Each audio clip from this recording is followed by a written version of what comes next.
Boa noite, senhores. Boa noite, boa noite. Fala, Eduardo. Oi, Ana Laura. Fala, João. Boa noite, Ian. Oi, Lud. Fala, Brenda. Sabrina. Boa noite, galera. Vamos lá. Oi, Letícia, Eduardo. Nossa, vai subindo aqui. E aí, Maria Angélica. Oi, Lorena. Oi, Bianca. Oi, Letícia. E aí? Oi, Júlia. Oi, Clara. Oi, Marcele. Beleza? Fala, Raxon Wendel. Nicole Kathleen. Tem uns nomes cortados aí da galera. Meninos, vamos lá. Fala, Nicolas. Firmeza, meu velho? Vocês têm um caderninho aí? Quem tá com um caderninho? Nós paramos aqui? Exatamente aqui, sim ou não? Não é isso? Vamos entrar em terminar a fala de Renascimento e falar de reforma hoje, Renascimento e Reforma Protestante, tá bom? Aí, vocês me dão um toquezinho, eu tive alguns probleminhas na internet na última aula, que eu tava dando aula pro extensivo online, e tem uma galera mexendo na rua aqui de casa, e aí a internet tá dando uma oscilada. Qualquer coisa, se der uma travada, se cair, vocês me avisam aí, tá? Vai tendo uma paciênciazinha aí hoje, porque hoje tem essa parada. Fechou, gente? Então vamos lá, nós começamos na semana passada, deixa eu ver se eu abro a câmera aqui, eu tinha aberto a câmera, tinha ficado um pouco mais pesado. Vamos ver se dá bom. Aí. A gente tinha entrado na semana passada no bloquinho de modernidade, né? E na parte de modernidade, a gente vai estudar especificamente, o que ficou separado no nosso cronograma, a parte de renascimento cultural e de reforma protestante, que são dois grandes acontecimentos da Idade Moderna. Lembre-se, a Idade Moderna não se resume a isso. A Idade Moderna não se resume ao renascimento cultural e à reforma protestante. Ela tem uma série de outros desdobramentos. Esses são os mais famosos, que caem mais. Inclusive, essa semana, eu estava conversando com o Edu, até sobre a turma do SEMI, a turminha de vocês, e ele falou para mim, ó, Marcelo, fala para os meninos que a galera que tiver mais carência nesses conteúdos que não foram colocados no cronograma, então, tipo, sei lá, você tem lá expansão marítima europeia, você tem lá absolutismo e mercantilismo, que são assuntos de modernidade que não estão no nosso cronograma, porque é um cronograma mais enxuto, de 12 semanas. Aí é só vocês falar com ele, com o Anderson, que eles vão disponibilizar essas aulas do ProEnem para vocês, entendeu? Tá?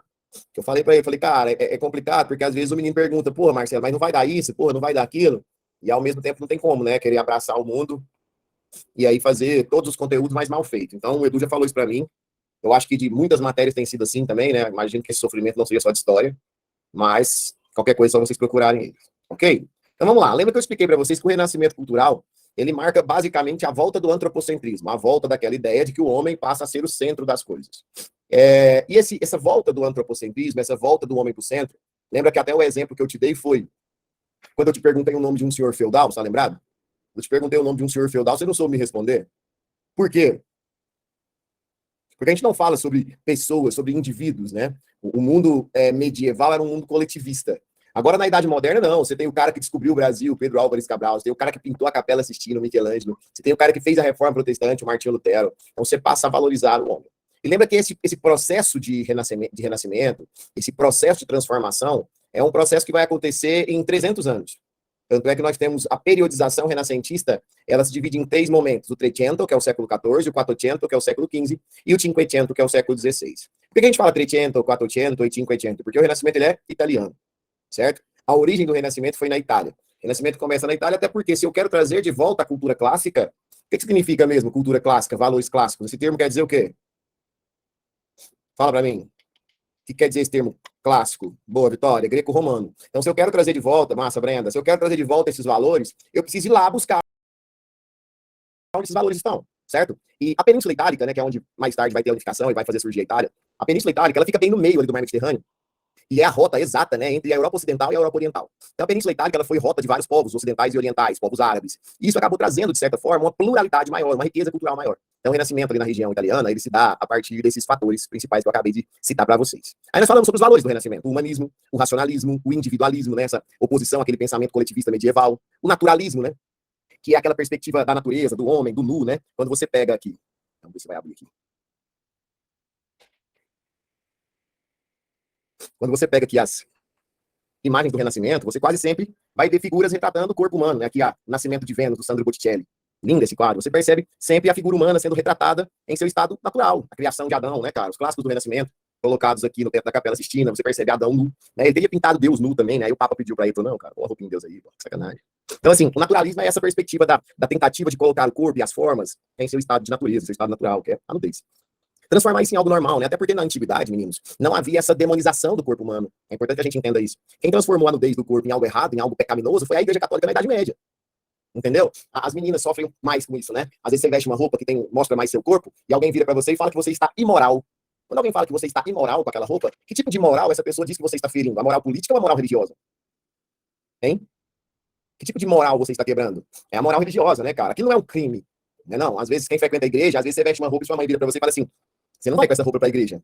Né? Isso não é roupa de ir pra igreja. Tipo, você não pode ir assim. Por quê? Porque você vai, de certa forma, mostrar o seu corpo e isso é visto pelos valores religiosos como algo negativo, como algo errado, como um pecado. Então, assim, o mundo medieval, ele construiu essa perspectiva sobre o corpo. Os renascentistas queriam quebrar isso. Né? Os renascentistas querem quebrar isso. Quando você pega isso aqui, cara, ó, isso aqui tá pintado no teto de uma igreja, cara. Você tá ligado nisso? Isso aqui tá pintado no teto de uma igreja, no teto de uma capela. Tá cheio de gente, figura pelada no teto dessa igreja. Nuzão. Entendeu, velho? É isso, velho. É, rapaz, você tá lá rezando a missa, você olha pro teto, Ana Paula, tá lá, velho. Até por isso muita gente pergunta, às vezes, né, em relação ao tamanho do órgão, né, do Adão e dessas figuras renascentistas. Cara, você pintou isso aqui no teto de uma igreja, irmão. Entendeu? Você não vai pintar um homem no teto da igreja e pôr uma jeba de 18 centímetros lá, pra todo mundo ficar rezando a missa e olhando pra cima. Você já imaginou uma situação dessa? Você tá lá na missa, rezando, de repente você vai pro teto e fala, ô, Jesus, misericórdia, ô, Adão. Santo Pai. Eva que era feliz. Então você quebra completamente o princípio artístico. A intenção não é amarrar, né, cara? A mulher dá a cotovelada do marido e fala assim, tá vendo? Tá vendo? Já começa aquela situação meio paia, né? Então, assim, a ideia é atrair a intenção pra arte, pra estética, pro corpo, e não pra sexualidade, entendeu? Porque senão ia ficar um negócio muito constrangedor também, né? Então, por isso se retrai a perspectiva religiosa, que não pode uma situação. Você já viu o Davi do Michelangelo? A estátua, deixa eu ver se eu acho ela aqui. O Davi do Michelangelo é famoso também, né? Aqui, ó. Olha o Davi aí, o primeiro, tá vendo? Aí você tem o Davi, a estética corporal, o padrão de beleza greco-romano. Aí você tem só um vilãozinho do Davi, cara.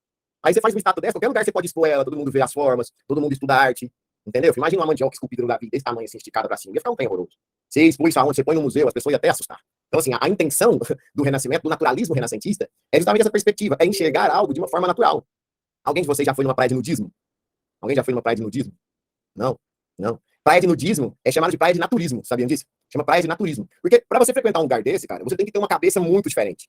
Você tem que ser uma pessoa muito, tipo assim, muito desapegada dessa questão da sexualidade em relação à nudez. Saca? Por exemplo, os homens, né? Nos homens é mais difícil disfarçar, né, cara? Mas se você tiver numa praia de nudismo, de naturismo, se você tiver uma ereção, você é expulso de lá, cara. Você tem que ser expulso. Porque você não tem aquela cabeça de olhar para o corpo, para a nudez e enxergar aquilo como algo normal. Os renascentistas, eles querem fazer isso com a arte, entendeu? Eu vou pintar pessoas peladas, eu vou pintar corpos nus, eu vou pintar seios, eu vou pintar órgãos, e para as pessoas começarem a enxergar isso dentro da igreja, isso no museu, isso na rua. E aí é um problema da nossa cultura, né? Eu até falo muito isso. Você pega um moleque, nós desde pequenos somos criados com uma sexualidade muito forte, né, cara? Esses dias pra trás eu tava dando aula numa escola lá no ensino médio, tinha um menino lá puto, porque os colegas pegaram o caderno dele e desenharam uma rola em todas as folhas dele. Em todas as folhas do moleque tinha uma piroca desenhada. Olha só a mentalidade dos caras. Nem desde pequeno eles crescem desenhando essas coisas, já criando esse imaginário, já construindo essa sexualidade. Aí é evidente que isso pra nós vai ser muito distante. Entendeu? O cara vê, você vai dar aula disso aqui pra primeiro ano, pra ensino médio, os caras só ficam rindo. O cara não consegue enxergar a arte nisso, o cara não consegue ver a estética, a pintura, toda a visão do artista, ele só consegue enxergar a sexualidade. Então, o Renascimento, ele quer trazer essa perspectiva do natural, entendeu? É por isso que em muitos países da Europa, não sei quem já foi à Europa, já visitou alguns países da Europa, mas em alguns países da Europa, é comum no verão, você tá andando em alguns parques, e as mulheres estavam com seio de fora, empurrando o carrinho, e a mulher topless, tá na praia, entendeu? E ninguém fica lá, os peitinhos dela, fica filmando. Não, cara, porque pra eles é algo normal, eles não enxergam aquilo o tempo todo como algo erótico ou sexualizado, entendeu? Ele enxerga aquilo como algo natural. E a arte teve um papel muito grande nisso. É isso, Rafa. A mente é diferente. Porque lá atrás, cara, desde o século XIII, os artistas estão fazendo isso com eles, cara. Entendeu? Igual eu te falei, o cara vai na igreja, maluco. O cara vai na igreja e tem gente pelada na igreja. Tá lá o padre rezando, o teto da capela assistindo. Entendeu? Não é, Aline? As pessoas aqui no Ocidente não pode ver um bico de um peito. É o bico do peito. Isso. Mostrou a cueca. Então, assim, a visão cultural ela é muito diferente. E na Europa, na cultura clássica, isso teve um papel muito importante, saca? Nessa desconstrução da mentalidade. É muito legal entender essa perspectiva, tá bom? O hedonismo. Alguém sabe o que é hedonismo? Alguém lembra o que é hedonismo? Hã? Hedonismo. Prazer, né, Ana Paula? Prazer, a satisfação, a realização do artista, cara. Entendeu? Deixa eu mostrar aqui pra vocês. Tá vendo? Ó, Capela Sistina. Olha isso aqui, galera. Olha que maravilhoso isso aqui, cara. Tudo isso aqui foi pintado por um renascentista. Michelangelo. Entendeu? Se um dia você for à Capela Sistina, cara, você vai ficar lá um tempão olhando para aquilo, vislumbrando, porque é maravilhoso. Agora, você já pensou no Michelangelo? No sentimento que ele teve, na realização que ele teve quando ele terminou? Entendeu? Então, esse sentimento do artista, essa realização do artista, essa satisfação, é o hedonismo. É esse prazer de poder expressar a sua arte, poder retratar o homem, o divino, da forma com que ele acredita, né? A forma humana. Você percebe que o Renascimento ele sempre humaniza o divino. Ele sempre vai retratar as figuras religiosas como se fossem figuras divinas, ok? E o mecenato, quem lembra o que foi mecenato? O mecenato era o patrocínio, era o financiamento dos artistas, entendeu? Então, dos burgueses. A própria Igreja Católica, né, Vitória? A própria Igreja Católica teve um papel importantíssimo no financiamento. O Michelangelo não era um pichador. Ele não entrava na capela assistindo à noite para pintar escondido. Ele foi pago pela igreja. Ele foi contratado pelo clero para poder fazer aquilo que ele fez. O Maquiavel escreveu O Príncipe bancado, financiado por uma família de burgueses italianos, que eram Médici. Então você tinha claramente ali famílias, burgueses, a própria igreja, que tinha essa perspectiva do financiamento. Isso chama mecenato. O mecena é o patrocinador, ele é o financiador desse artista. Aí, galera, a gente tem vários nomes do Renascimento. Vou colocar alguns aqui, porque são muitos. Né? Os principais, por exemplo, quais são os 4 tartarugas ninja? Quem sabe? Olha que pergunta profunda. Leonardo da Vinci. Qual que é o outro? Donatello, Michelangelo, né? 2, Donatello. Falta um. Hã? Falta um. Quem lembra? O Rafael, que é o Rafael Sanzio. Você sabia disso? Que os 4 tartarugas ninjas tiveram seus nomes tirados dos 4 principais artistas do Renascimento italiano? Sabia? Maria Clara Pérez de Castelo Branco. Leonardo da Vinci, Donatello, Michelangelo, Rafael Sanzio. No filme até mostra, né, o mestre Splinter com o livro de arte renascentista, tirando o nome deles ali. Você tem o Sandro Botticelli, você tem, né, cara, muitos artistas ligados à pintura. Na literatura, nós temos vários caras também na literatura, como, por exemplo, Dante Alighieri. Você tem Thomas Moros. Você tem Thomas Hobbes. Você tem Nicolau Maquiavel. Você tem o Camões. Luiz Vaz de Camões. Você tem Shakespeare, você tem Miguel de Cervantes, você tem Diogo de Bondone, cara, você tem tantos artistas do Renascimento da literatura. E depois, vamos citar 3 ligados à ciência também, que foram muito importantes, que é o Nicolau Copérnico, o Galilei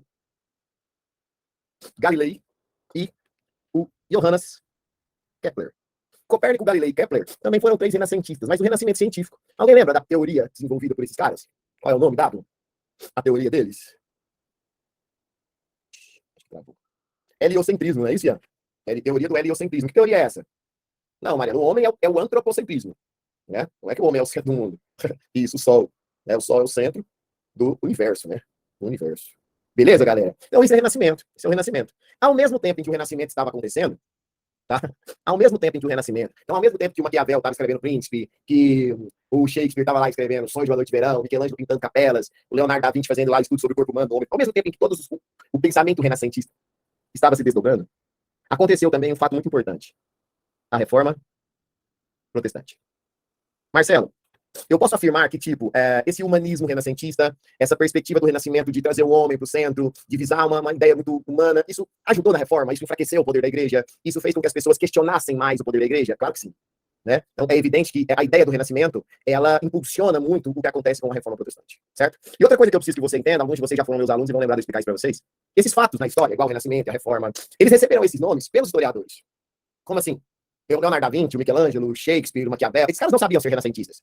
Eles não se juntaram e montaram um grupo. Vamos dar um nome pro nosso movimento. Aí o Shakespeare, imagina, nós, os renascentistas, não teve isso. Então, mais tarde, a história começa a perceber que houve um retorno de valores humanos, que houve um retorno do antropocentrismo, da cultura grega, que dentro da cultura se buscou trazer de volta, houve um renascimento cultural, certo? Por que eu tô te falando isso? Pra gente entender por que esse movimento aqui chama reforma. Reforma protestante. O que é reformar, galera? Reformar é manter uma base e mudar algumas características. Se você for fazer uma reforma na sua casa, você não vai derrubar ela no chão para poder construir outra. Isso não é reforma. Né? Mas você vai manter o alicerce, você vai manter a base, vai pintar a parede de outra cor, vai trocar o piso, sei lá, né? Muda ali os móveis, mas a estrutura continua a mesma. Eu preciso que você entenda que o movimento protestante ele foi assim chamado, porque esse movimento não tinha a intenção de destruir a Igreja Católica e não destruiu. Mas ele tinha a intenção de protestar contra a Igreja, que naquele momento, segundo a visão dos protestantes, vinha numa perspectiva religiosa que não condizia com os princípios bíblicos. Entendeu isso? Vamos lá? A Reforma Protestante, galera, tá de boa? Tá conseguindo acompanhar? Sim ou não? A Reforma Protestante vai acontecer no século XVI, certo? No século XVI. E é muito importante que a gente entenda que ela veio criticar o quê? A Igreja Católica medieval. E, meninos, imagino eu que alguns de vocês, não muitos de vocês que estão aí me ouvindo, são católicos. E às vezes a gente fala sobre a Igreja Católica nesse período de uma forma que às vezes incomoda, né? O cara fala, porra, o professor não precisa falar assim da minha igreja. Eu preciso que você entenda que essa Igreja Católica medieval não é a sua igreja. Que a própria Igreja Católica contemporânea, todos os últimos papas, eu estou vivo desde que o Papa era o João Paulo II. Eu já vi alguns papas mudarem. Eu tô com 37 anos, já tem uma datinha aí, já corri uns papas aí, uns 4, 5. Todos eles, em algum momento de seu papado, de seu governo, eles foram a público pedir perdão pelos pecados da Igreja Católica durante a Idade Média. Então existe dentro da própria Igreja Católica contemporânea um reconhecimento de que, de fato, a Igreja Católica se afastou dos princípios religiosos e divinos por um tempo. A Idade Média foi chamada durante muito tempo de Idade das Trevas, né, cara? Um período de muita obscuridade, de falta de liberdade, de um controle das mentalidades. Então é importante que você entenda que falar da Igreja Católica medieval não é falar da Igreja Católica de hoje. Então, os princípios não são os mesmos, ok? Dentro dessa Igreja Católica medieval, havia a ideia, quem é o grande líder da Igreja? O Papa. E como que ele chamava o Papa? O Papa, ele é o sumo pontífice. O que é o sumo pontífice? O criador de pontes. Então, a Igreja Católica fazia com que as pessoas acreditassem que o Papa é o homem responsável por criar a ponte entre ele e Deus. Entendeu? Ué, professor, mas não é não? Não, biblicamente não. Existe um versículo na Bíblia que diz assim, eu sou o caminho, a verdade e a vida. Ninguém vai ao Pai senão por meio de mim. Olha só que interessante, quem fala isso é Jesus Cristo. Então, quando ele fala que ele é o caminho, a verdade e a vida, e ninguém vai ao Pai senão por meio dele, Jesus, quem é a ponte? Quem liga o homem a Deus segundo a Bíblia? Me conta. Jesus, não o Papa. Homem nenhum, pastor nenhum, líder religioso nenhum tem o poder de te salvar. Ele pode até pregar para você, pode até te orientar, ele pode até orar com você, mas não é ele que te salva. Dentro da perspectiva cristã, quem liga o homem a Deus, quem leva o homem ao Pai é Cristo. E o Papa, ele começa a criar essa concepção na Idade Média de que ele era essa ponte, entendeu, Marcelo? Essa aula é quase uma pregação mesmo. Tá? E esse Papa, ele começa a criar o quê, galera? Os dogmas. O que são dogmas? Verdades absolutas e incontestáveis. Toda religião tem dogmas, né, gente? Toda religião tem princípios que não se contestam. E se você questionasse os dogmas, se você questionasse as regras, você cometia uma heresia. O que é heresia, Giovana, perdão? É a quebra do dogma. Então, hoje em dia, se você quebrar um dogma, você comete um pecado, um erro. Se ninguém ficar sabendo, não rola nada. Naquela época, os hereges eram levados para onde? Para a Inquisição. Para um tribunal. Chamado Tribunal do Santo Ofício. E esse Tribunal do Santo Ofício, ele tinha a função de julgar a sua heresia, né? De julgar o seu pecado. Entendeu? Essa era a ideia. Esse era o grande julgamento. E dependendo do que você cometeu, o que faziam com você, gente? Deixa eu ver se eu consigo abrir aqui, ó. Isso aqui são imagens de torturas da Inquisição, ó. Pegava o caboclo, ó, eram os padres que estão fazendo. Aí embaixo colocava fogo, ia girando ele. Ó essa aqui, ó. Pra queimar o herege. Tá vendo? Todo mundo assistindo. Ó os empalamentos. Já ouviram falar em empalar uma pessoa? Isso aqui é uma pessoa empalada. Havia uns empalamentos na época. Olha essa aqui, ó. Amarrava o caboclo pelado, e aí colocava ele lá com a boca do cu aí, bem no ponto dessa pirâmide aí, ó. É pirâmide mesmo, né? E aí pegava essa corda no pé dele e ia puxando ele, filho. Ia rasgando. Eles tinham um trem com o cu, né? Eles gostavam. Trem diferente. Aqui, ó. Tá vendo? Se chegar na casa de alguém mais antigo e tiver uma pirâmide dessa num canto, você vaza de lá, mano. Ah, nossa, que bonita essa pirâmide. É egípcia? Fala, não, não é egípcia, não. Isso aí é de pouco. Você vai embora, é esquisito. Tá? Então tinha um tanto de jeito, moço. Era um trem muito violento, tá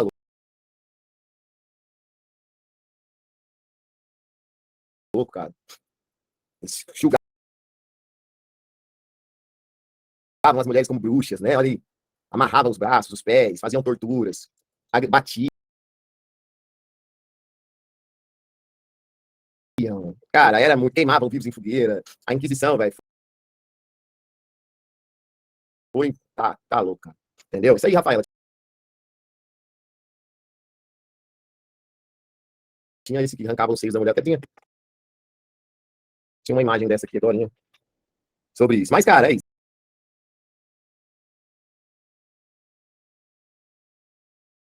Né? Então, assim, o medo foi um grande instrumento da Igreja Católica, né, galera? O Eduardo, que é doido.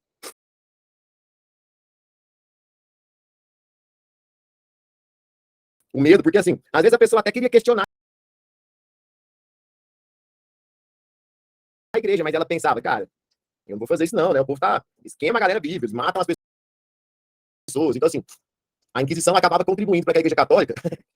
Ai, Marcelo, acabava contribuindo, acho que daí que vem essa frase, né? Controlasse a mentalidade das pessoas. Outra coisa importante, o latim. O latim. O latim era uma língua, né? Do clero. E todas as missas... Nossa, minha letra hoje já é fina, viu? Parabéns. E a Bíblia só era em latim. Entendeu? E aí, tipo, não tinha lojinha de Bíblia, não tinha aqueles gideões que você vai na... Já chegou na escola, esse dia pra trás, eu ganhei uma Bíblia na porta do quarto. Cheguei lá, os caras estavam lá dando umas Bíblias, aquelas Bíblias pequenas, assim, certo? Ia pra Inquisição quem cometia uma heresia, Bárbara. Né? A heresia é a quebra do dogma. Entendeu? Ah, mas por qualquer coisinha, Marcelo, eu ia pra Inquisição, tipo, se eu contasse uma mentirinha. Não, né, gente? Lógico que não. Lógico que não. Tinha os caras que questionavam a igreja, questionavam o Papa. Então, assim, é evidente que não era por qualquer coisinha, tá? Então, vamos lá. Então, hoje em dia você tem Bíblia, você ganha Bíblia, você compra Bíblia. Antigamente, não. A Bíblia era algo só dos padres, só do clero mesmo. Se você fosse alguém muito correria e conseguisse uma Bíblia, qual que era o problema? Ela era inteira em latim. Entendeu? Uai, é só aprender o latim, não tem jeito, não. Latim era uma língua restrita ao clero, né? Apenas os membros do clero sabiam latim, apenas os membros do clero aprendiam latim. Você ia pra missa, cara, tava o padre rezando de costa em latim. Ou seja, as pessoas iam pras missas, passavam uma hora lá na missa sem entender nenhuma palavra. Mas, professor, pra que ia, então? Pra poder cumprir um ritual. Entendeu? Pra poder cumprir um ritual. É por isso, Ana Paula, a gente voltando aqui, porque a gente mostrou agora, ó, é por isso que a Igreja Católica fazia isso no teto das igrejas, ó. É por isso, galera. Então, imagina, você tá lá sentado, já viu a expressão olhando pro teto? Né? De vez em quando, dando aula, tá lá aquele aluno, parecendo um astronauta lá olhando pra cima. Falou, irmão, tá olhando pro teto por quê, caralho? Mas às vezes você tá lá na aula, e você não tá entendendo nada. Já viu aquela aula de física? Você não tá entendendo absolutamente nada que o cara tá falando. Você fica lá meio viajando, né? Você conta as lâmpadas, conta os pisos, você fica lá contando quantos quadrinhos tem o quadro, fica lá noiado até a aula acabar, você não tá entendendo nada. Era tipo a missa. Aí o povo ficava olhando pro teto, ficava vendo as pinturas, olhando pro Adão, né? Olhando os grauzinhos dos anjos, até a missa acabar. Então, de certa forma, a arte tinha um papel de distração, né? Muita gente olhava pra arte, muita gente via arte, até porque era tipo entretenimento. Antigamente o povo não tinha celular, né? Porque hoje em dia o povo vai pra igreja e leva celular, fica lá no Instagram, no TikTok, fica até fazendo dancinha na hora do culto. Mas antigamente não, tá? Então, aí, ó. Então, ó, Papa, dogmas, heresia, Inquisição, latim. Agora vamos lá. Indulgências. O que era a venda das indulgências? A indulgência é a venda da salvação e do perdão. Para você ser redimido pelos seus pecados, para você ser salvo pelos seus pecados, você tinha que pagar, filho. Você tinha que pagar, você tinha que comprar, tá? Para você ir para o céu, você tem que comprar uma carta de indulgência. Ei, eu costumo falar que a venda do perdão dos pecados foi o negócio mais lucrativo que já existiu sobre a face da Terra. Concorda comigo? O negócio mais lucrativo da história da humanidade foi vender perdão de pecado. Imagina você, se você tivesse que pagar R$ 1 por cada pecado que você já cometeu. R$ 1. Não precisa colocar sua conta aqui no chat, não, tá? Faz só uma autoleitura da sua vida. Calcula quanto você estava devendo, mais ou menos. Aí, de vez em quando, aparece uns boquinhas santos e fala assim: ih, professor, eu nem tenho pecado. Aí que você se enganou, né? Porque lá na Bíblia tem um versículo que fala assim: ó, se dissermos que não temos pecado, já estamos pecando. Então, quando você diz que não tem pecado, você já peca. Tem outro versículo que diz que você é herdeiro do pecado original de Adão, então você já nasce um pecador. Ou seja, você precisa entender que aqui, biblicamente, a igreja já vai se colocando dentro de uma perspectiva onde a pessoa ela tinha que pagar. Entendeu? O que foi, Ana Paula? Marcelo tá fiado. Acho que eu já, não sei se eu contei isso pra vocês, né? Mas eu fui evangélico até uns 4 anos atrás. Sou filho de pastor, sobrinho de pastor, neto de pastor. Cheguei a fazer curso para ser pastor, eu era cantor gospel, eu tenho CD gospel gravado. Eu tive uma criação religiosa muito forte. Muito forte mesmo. Então, assim, bíblica, eu já li a Bíblia inteira várias vezes. Então, agora eu tô com o demônio no corpo. Ai, ai. Tá bom, mas vamos lá, que agora é aula de história, não é um testemunho, eu não sou o irmão Lázaro, não. Então, presta atenção aqui. Depois eu vou gravar um DVD com meu testemunho e eu vou vender pra vocês. Tá bom, Bárbara? Então vamos lá. Então, assim, a indulgência era vendida. Pensa você que é católico. Galera, a igreja católica é uma instituição riquíssima. A igreja católica ela tem terras, ela tem igrejas, castelos, universidades, escolas, bibliotecas no mundo inteiro. Você acha mesmo que a igreja católica ficou rica desse jeito? Com aquelas moedinhas que você dá quando você vai na missa? Hein? Lógico que não. Igual eu vou falar disso amanhã. Lógico que não. Então, assim, vendendo indulgências, vendendo a salvação, houve um enriquecimento grande da igreja. Outra coisa, simonias. Quem é essa moça aqui? Quem é a simonia? Hã? Era a venda dos objetos, né, boa, Isabela? Era a venda dos ícones. Ou objetos considerados sagrados. Entendeu? Ai, gente. O Edu veio falar comigo assim, Marcelo, o que é que tá acontecendo na sua aula, no chat? Eu falei, assiste uma. Assiste um. E vê o chat. Aí você vai entender. Eu não vou te contar, não. Eu quero que você assiste. Só isso. Não, porque os meninos falam que você tá meio bravo. Eu falei, não, bravo. Minha casa, tô feliz. Ai, meu Deus. Vamos lá, gente. Vendia espinho da coroa de Cristo, vendia pedaço da cruz, vendia garrafinha com água sagrada do Rio Jordão. Sabe quando você compra a toalha sagrada do apóstolo Valdomiro? Isso é simonia, né? A toalha abençoada. O tijolo da fé. Compra o tijolo da fé e vai construir sua casa. Assim, não tô aqui falando que isso é certo ou errado, feio ou bonito. Tô falando que isso tem nome. Entendeu? Que isso tem nome. A Bárbara falando aí, teve há uns 4, 5 anos atrás, Bárbara, tinha um cara na internet, um pastor, vendendo caneta ungida. Era uma caneta Bic ungida. E ele falava que quem comprasse essa caneta ia passar no vestibular, no Enem, nessas coisas. Eu tenho certeza que ele vendeu um tanto, cara. Os caras querem todas. Vai que dá certo, né, velho? Manda o link. Pesquisa lá, entra lá no Mercado Livre depois. Lá no AliExpress, caneta ungida de pastor chinês. Tá? Então a ideia é essa mesmo. Então a simonia era o usura. O que é usura? Usura. Hã? Era a condenação dos juros, do lucro, das riquezas. Nós falamos na nossa última aula sobre a formação da burguesia. Os burgueses eram os comerciantes. A Igreja Católica, ela condenava a cobrança de juros, condenava o lucro em excesso, o acúmulo de riquezas. Então você tinha que ter uma vida simples. Então todo tipo de riqueza que você fosse acumulando, e aquilo fosse um excesso, você tinha que entregar para Deus. Quem representava Deus? Hã? A igreja. E outra questão é a questão do celibato. Do celibato, que é a castidade, que é o fato da abstinência sexual, né, do cara não fazer sexo, não casar, não ter filhos. A Igreja Católica, ela surgiu no Antigo Império Romano, nós falamos sobre isso. Até o século XI, os padres se casavam. Né? Foi a partir do século XI, num episódio chamado de Querela das Investiduras, que foi estabelecido o celibato. A gente até acho que a gente chegou a falar sobre isso já? Sim ou não? Não. O celibato ele foi criado na perspectiva de fazer com que a igreja, que os padres, os bispos, o papa, eles não tivessem mais herdeiros. Né? Acho que alguém até brincou com isso. Eu estava comentando com vocês. Meu pai é pastor de uma igreja. É a igreja dele. Né? Meu pai tem 2 irmãos. Não, 2 filhos, eu e meu irmão só. Tipo, nós somos os herdeiros dele. Quando meu pai morrer, quem fica com a igreja? Eu e meu irmão. Meu irmão também tá desviado. E aí? Olha o risco que meu pai tá correndo. Entendeu? Se eu quiser pegar a igreja dele, Maria Angélica, e montar um box de crossfit lá, eu posso? Hã? Fecha a igreja, pega o galpão e monta um box de crossfit. Posso. Se eu quiser fechar lá, pintar, montar uma boate, a casa do papai, eu posso? Posso também. Eu faço o que eu quiser, cara, é minha, olha. Então, olha o risco que meu pai tá correndo. Entendeu? Olha o problema que é. Então, imagina o Papa ter 3 filhos. Aí o Papa morre e eles herdam o Vaticano.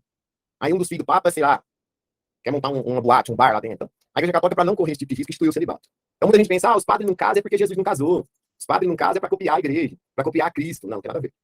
Tá? Foi para manter as posses, para não ter heranças, para não perder as terras. Essa é a grande questão. Entenderam isso? Quando a gente fala em reforma, a gente vai lembrar do Lutero, do Calvino, mas nós tivemos antes deles 3 caras que nós chamamos na história de pré. Deixa eu reformar. Melhor esse. Pré-reformistas, certo? Que seriam os precursores do movimento reformista. O primeiro deles, o mais antigo, o Aurélio Augustinho. Não, Augustinho. Agostinho. O John Huss e o John Wycliffe. Na aula de Roma, eu cheguei a contar para vocês sobre a história da vaca voando, do Agostinho.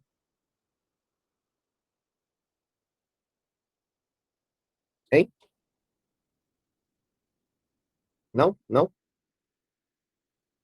Já ouviu? Olha, o Agostinho é o que vocês conhecem como Santo Agostinho. Entendeu? Santo Agostinho. Ele tem uma história que ele fala que ele estava um dia conversando com um padre, sabe? E aí, esse padre virou para ele e falou assim: Agostinho, olha ali uma vaca voando. E ele conta que ele olhou pro céu e começou a procurar essa vaca voando, sabe? E o padre começou a sorrir da cara dele. Ele falou: Agostinho, pelo amor de Deus, cara, larga de ser bobo, as vacas não voam, não. E ele parou e falou assim: sabe o que é? É que eu prefiro acreditar na possibilidade de uma vaca voar do que pensar na ideia de um padre mentir. Eu prefiro acreditar na possibilidade de uma vaca voar do que pensar na ideia de um padre mentir. Olha que história massa, cara. Né? Olha que história do caralho. E quando o Agostinho escreve isso em uma de suas cartas, o que ele nos mostra? De certa forma, o que o Agostinho nos alerta a respeito disso, galera? Hein? Me conta. Que não é porque o cara é padre que ele não mente. O Agostinho tá falando que todo padre é um mentiroso? É isso? Não, não é isso que ele tá falando. O Agostinho tá falando que todo mundo dentro da igreja é corrupto e não presta? Não, não é isso que ele tá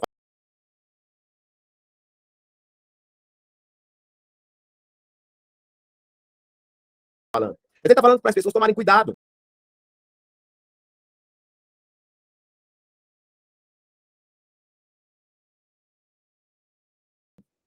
Porque mesmo sendo papa, o padre, um bispo, qualquer que seja desse tipo,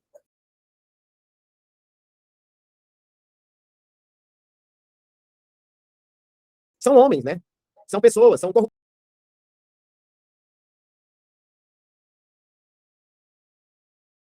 corruptíveis. Podem mentir, podem defender seus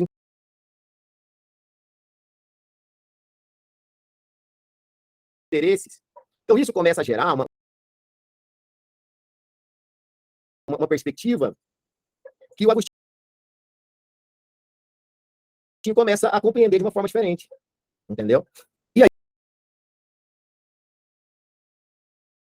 deixa eu só procurar aqui. Uhum.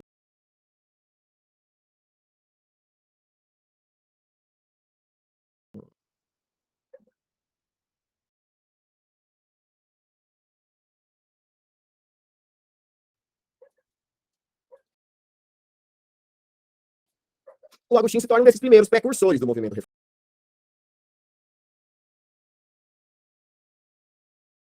reformista. Entende? Os primeiros líderes dessa perspectiva reformista. O Agostinho é muito importante. Depois você tem o John Huss e o John Wycliffe. John Huss e John Wycliffe, 2 ingleses. E esses caras foram importantes, principalmente pela perspectiva deles com relação à crítica à venda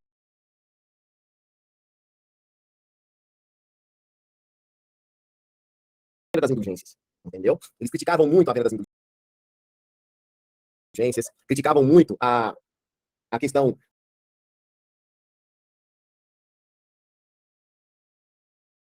da salvação, das simonias, e isso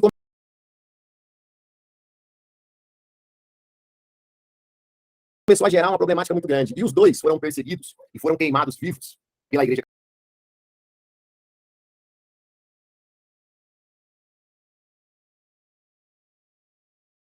Católica no século XIV. Entenderam isso? E aqui eu tenho uma tirinha que eu uso para dar essa aula, que é muito interessante. A gente compreender um pouco rapidamente como que a reforma aconteceu. Porque eu preciso que você entenda em cima do que eu te mostrei, é que o Lutero e o Calvino, eles não foram os primeiros caras a criticar a igreja. Eles foram os primeiros caras que fizeram a crítica e sobreviveram. Eles foram os primeiros caras que fizeram a crítica e não foram queimados vivos numa fogueira, porque o Hus e o Wycliffe foram. Certo? Então vamos lá. Ó. Causas que contribuíram para o enfraquecimento da igreja. Tá vendo aqui? Primeira coisa, causa econômica. Entendeu? A Igreja Católica dizia que o acúmulo de capital é pecado. Isso começou a deixar a burguesia descontente. Segunda coisa, desejo da nobreza de obter as riquezas da igreja. Porque com o fim do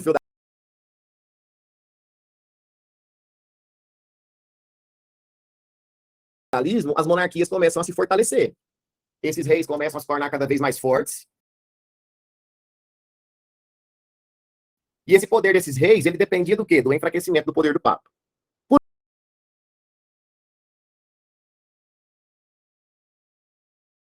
Político. Questionamento da autoridade do Papa. Os governantes queriam estar acima do poder da igreja. Um dos 3 reformadores foi o Henrique VIII. Quem era o Henrique VIII, galera? Quem lembra?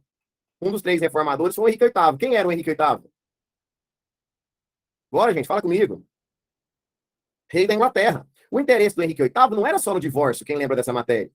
O interesse do Henrique VIII não era só em separar da mulher dele, mas era em também confiscar as terras da igreja, era também em se fortalecer, transformar a sua dinastia, que era a Tudor, numa dinastia absolutista, certo? E as questões religiosas, a contradição da igreja, o lucro excessivo, a venda de cargos religiosos, a venda das indulgências, né? Que foram grandes descontentamentos. Foi aí que Lutero se torna o primeiro grande reformador. Martinho Lutero.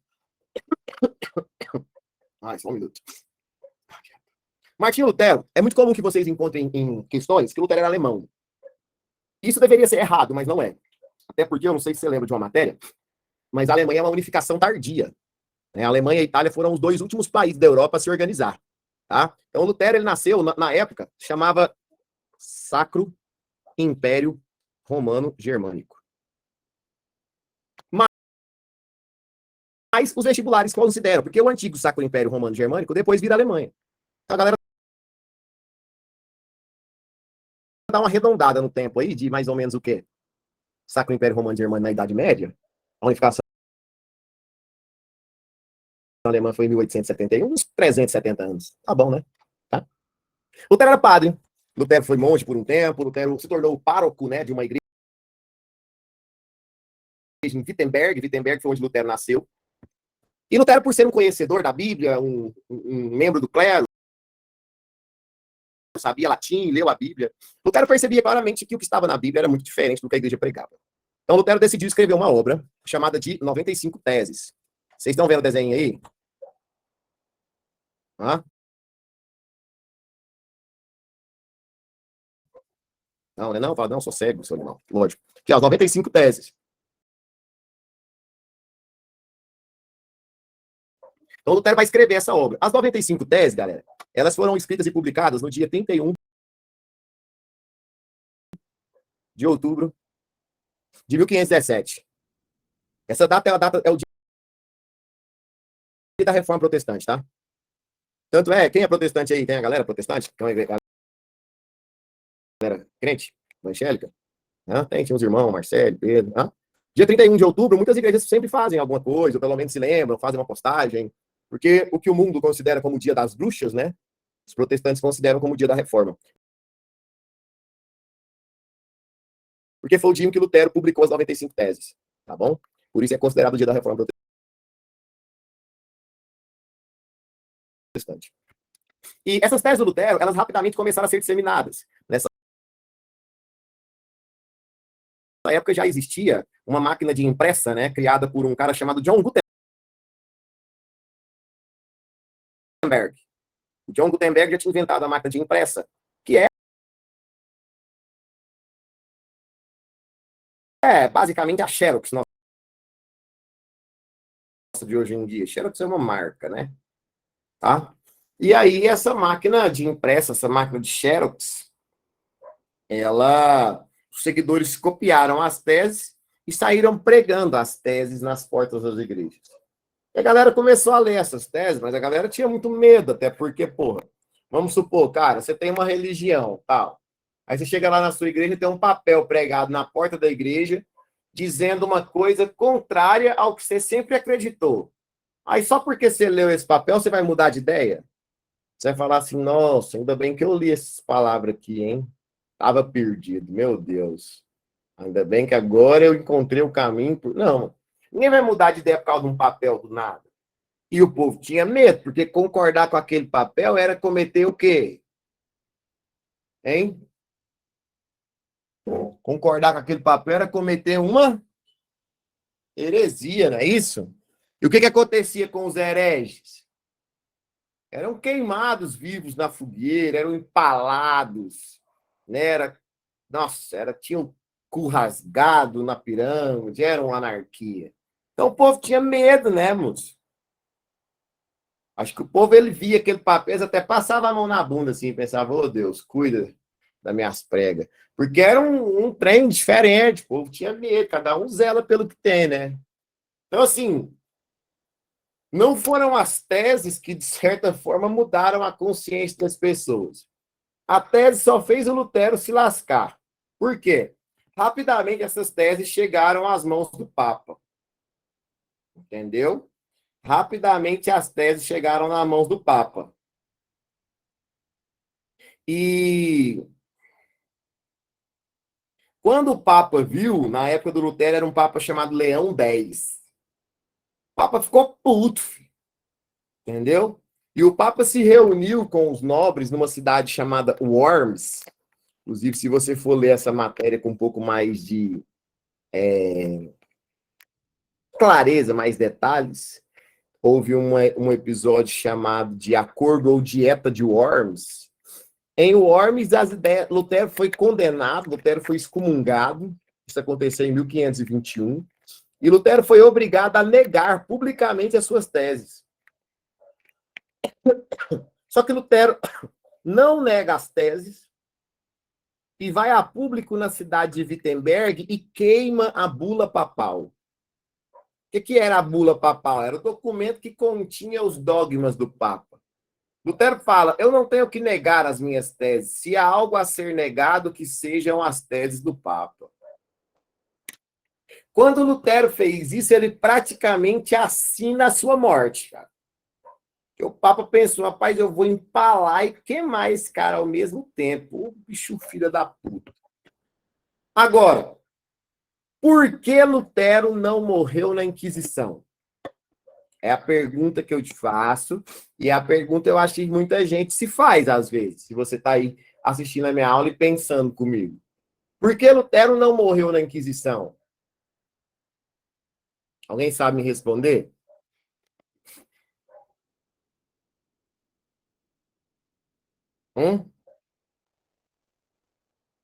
Não? O Sacro Império, onde Lutero vivia, não era um país unificado. Então, haviam vários reis, príncipes, nobres. E muitos deles enxergaram nas ideias de Lutero uma chance de quê? Que eu falei agora no comecinho dessa aula. De enfraquecer a igreja. Eles perceberam que as ideias do Lutero poderiam ajudá-los a tirar o poder do Papa, a diminuir o poder da igreja, a tirar um pouco das terras da igreja e automaticamente fortalecer o poder desses reis. Eles pegaram Lutero, galera, e esconderam Lutero num castelo na Saxônia. Lutero ficou escondido por 40 dias. E nesse período em que Lutero ficou escondido, ele fez isso aqui, ó. Terceiro quadrinho aí, ó. Inicialmente ele traduziu o Novo Testamento, do latim para o alemão. E como já existia como copiar, imprimir, né, editar, esses nobres financiaram e rapidamente a Bíblia começou a ser disseminada. E aí a galera não está lendo só as teses, a galera está lendo a Bíblia agora. E a galera começa a ler que a salvação não é alcançada pelas indulgências. A galera começa a ver que a salvação é um dom gratuito de Deus. A galera começa a ver que a salvação é alcançada pela fé, que basta você orar e confessar a Cristo como Senhor e Salvador da sua vida e Redentor dos seus pecados, que você estará salvo e passará a sua eternidade ao lado do Pai. Não é necessário comprar uma carta de indulgência, não é necessário pagar pelo perdão, porque o perdão vem através do reconhecimento dos seus pecados. Amém? A galera começa a perceber isso, irmãos. A galera começa a perceber que eles foram enganados pela igreja por séculos. Isso começa a machucar o coração de cada um. E esses caras começam a ficar nervosos. Porque você já imaginou, tinha muitos deles que eram pobres, que eram pessoas simples, irmã Ludmila. E esses caras passaram a vida inteira juntando o pouco de dinheiro que eles tinham para comprar a salvação. E, de repente, eles descobrem que isso era uma mentira, cara. Tanto é que estoura um movimento chamado de os anabatistas, de camponeses que saíram queimando as igrejas católicas, enforcando os padres, colocando fogo nos padres. E o Lutero teve que sair e falou, não, irmãos, para com isso. E os caras, ó, Lutero, vai tomar no pune. E veio uma quebradeira. O Lutero não conseguiu impedir esse movimento dos anabatistas. Tanto é que surge pela primeira vez uma dissidência do pensamento luterano. Porque, lembra, quando eu perguntei para vocês quem era católico, e muitos de vocês falaram, quem é católico aí? Deixa eu ver. Deixa eu ver quantos tem, mais ou menos. Quem é católico que está aí me ouvindo ainda? Aline. Nossa, apareceu uma galera. Mesmo que vocês frequentem paróquias diferentes, muitos de vocês são até de cidades diferentes, vocês são da mesma igreja. Vocês são da mesma igreja. Vocês são da Igreja Católica Apostólica Romana. Não é isso? Então, mesmo que vocês frequentem paróquias diferentes, dioceses diferentes, até vivam em cidades diferentes, vocês são da mesma igreja, Igreja Católica Apostólica Romana. Agora eu perguntei quem era protestante. Já os protestantes, não. Vocês são de igrejas diferentes, de pastores diferentes, de líderes diferentes, de dogmas diferentes. Não é verdade? Agorinha, quando eu falei, dei o meu breve testemunho aqui, falei, ó, sou filho de pastor e tal. Muitos de vocês que já me viram pessoalmente, ou já viram o meu estereótipo, pensou, pô, esse cara cheio de tatuagem, com essa cara de bandido, formado em história, esse cara não tem... Porque você cria um estereótipo, né? Você cria um estereótipo, você pensa naquela cara. Eu costumo falar, quando eu dou essa aula presencial, eu costumo falar que isso é mais fácil de ver em meninas, né? Você já viu que tem umas meninas que você nem precisa perguntar para ela se ela é crente? Não é, Diane? A sociedade criou esse estereótipo, é isso mesmo. Tem umas meninas que você nem precisa perguntar para ela. Você olha para ela, você sabe que ela é da Assembleia de Deus. Você sabe, eu sei até de qual igreja que ela é. Cabelão mais longo, né, cara? A roupinha sempre mais comportada, uma saia jeans, um sapatinho preto, não usa maquiagem. Aí é massa que nas escolas tem o nome no uniforme, né? Os nomes são os mesmos. É Sara, é Ruth, é Raquel, é Esther. Essa tem 2 irmãos, o Isaac e o Davi. Eu conheço a família inteira. Por quê? Você cria um padrão, você cria um estereótipo. Agora, o que nós precisamos entender? Né, Ana Paula? O que nós precisamos entender? Que a reforma, ela não criou uma igreja protestante. A reforma criou o protestantismo. Você conseguiu me entender? Alguém conseguiu entender? A reforma não criou uma igreja protestante, a reforma criou o protestantismo. O que isso quer dizer? Beleza, a parte do sim já foi. Agora, o que isso quer dizer?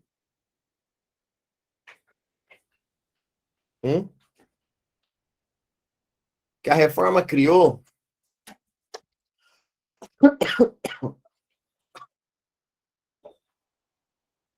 a possibilidade de se pensar.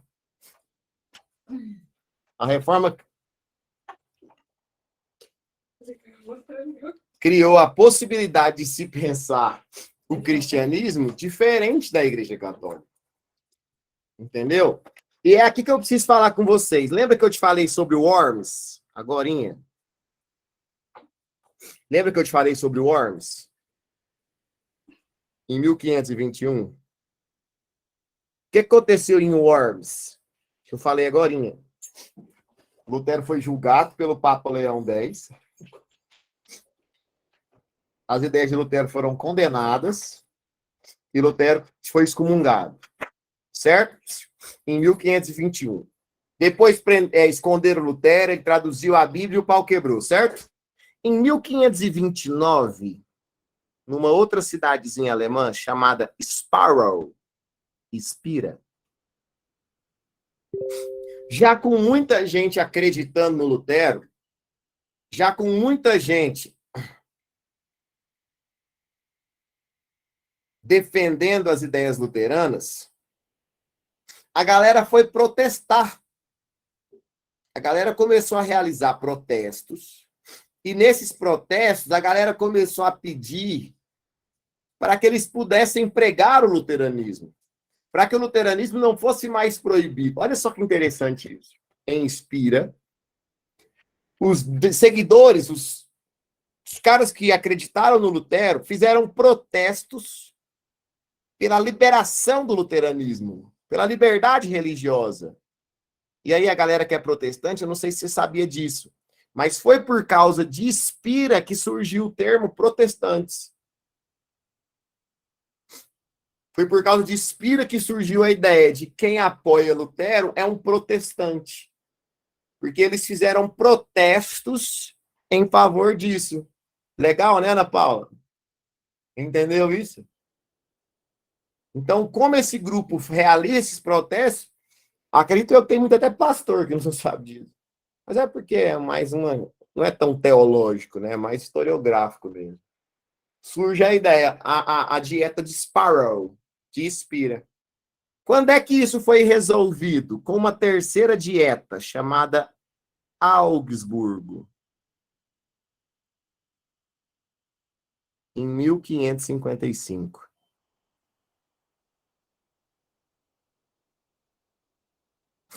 Em Augsburgo, ó, Worms, Spira e Augsburgo. São o quê? Dietas. O que é dieta? Regra. Você fala assim, estou de dieta. O que isso quer dizer?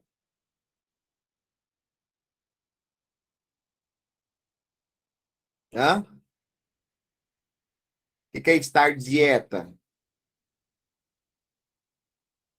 Você coloca uma série de regras à sua liberdade, à sua restrição. Você coloca restrições. Entendeu isso? Tá? Então, as dietas são regras, são leis, são restrições. Augsburgo determinou o seguinte: cada príncipe a sua fé. Cada príncipe a sua fé. Então, olha só que interessante, e é importante que você veja como a reforma luterana ela foi acontecendo aos poucos também. Lutero escreveu as 95 teses em 17. Lutero foi excomungado em 21. Protestaram em prol das ideias de Lutero em 29. E o luteranismo só pôde ser disseminado e pregado de 55 para frente. Porque é um processo histórico. Nada da história acontece do dia para a noite. Quais foram as principais ideias do Lutero? A justificação pela fé e não pelas obras. Então, ter fé, acreditar na salvação, em Cristo como seu Salvador, é mais importante do que comprar uma carta. Livre exame, livre leitura da Bíblia. O que faz as igrejas protestantes serem tão diferentes é justamente as interpretações diferentes em relação à Bíblia. né? Então, cada igreja ela tem uma certa visão teológica, algumas são mais tradicionais, outras nem tanto. A missa em outras línguas, né? Os cultos em outras línguas. Vocês já viram a expressão línguas vernáculas? Línguas vernáculas são línguas que não são do latim. Então, quando a igreja permitiu que as missas e cultos fossem rezados em outras línguas, essas outras línguas foram apelidadas de vernáculas. Tá? Contra o celibato clerical e as imagens, né? Então, os pastores se casam, têm filhos, né? E os filhos desses pastores são sempre pessoas exemplares na sociedade, são sempre continuadores da mensagem que seus pais pregam e de toda essa luz, né, que esses pastores têm, abençoados por Deus. Essa é uma questão clara. Amém? E a manutenção de dois sacramentos, o batismo e a Eucaristia. Certo? Tranquilos? Ainda tem que falar de calvinismo, anglicanismo e contra-reforma, que são mais rápidos. Mas rendeu, essa parte da matéria ela é extensa. Eu vou deixar o meu Pix aqui no chat, para quem quiser, é uma oferta na vida do missionário. Você pode trazer para ajudar uma família carente, que é a minha. Tá bom? É nóis. Meninos, obrigado, tá? Por ter segurado aí até essa hora. Bom descanso, feriadinho amanhã. Fiquem com Deus, beijos, tamo junto.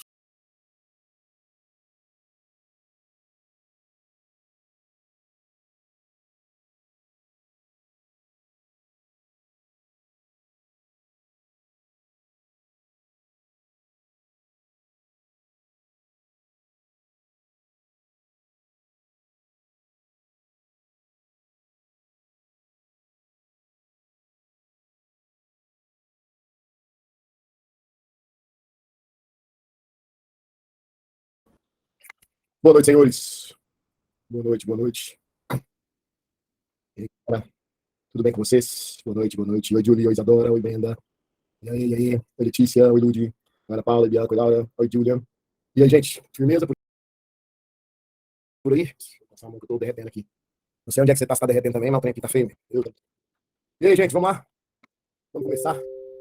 Pra gente poder encerrar essa parte de reforma, contra a reforma hoje. Na última aula nós paramos aqui, não foi? Eu usei esse material com vocês, falando sobre reforma luterana. Eu fiquei de falar de calvinismo, anglicanismo e contra a reforma. Confere. Quem estava comigo na última aula, pode me dar um ok se é isso mesmo. Vocês estão me ouvindo, gente? Peraí que o chat tá... Isso aí, isso aí, isso aí. Então tá bom, vamos lá, vamos começar a pregação, né? Você lembra que semana passada eu preguei pra você? Você se sente uma pessoa melhor depois da aula passada? Não? Tá precisando. Então vamos. Hoje nós vamos falar sobre calvinismo, certo?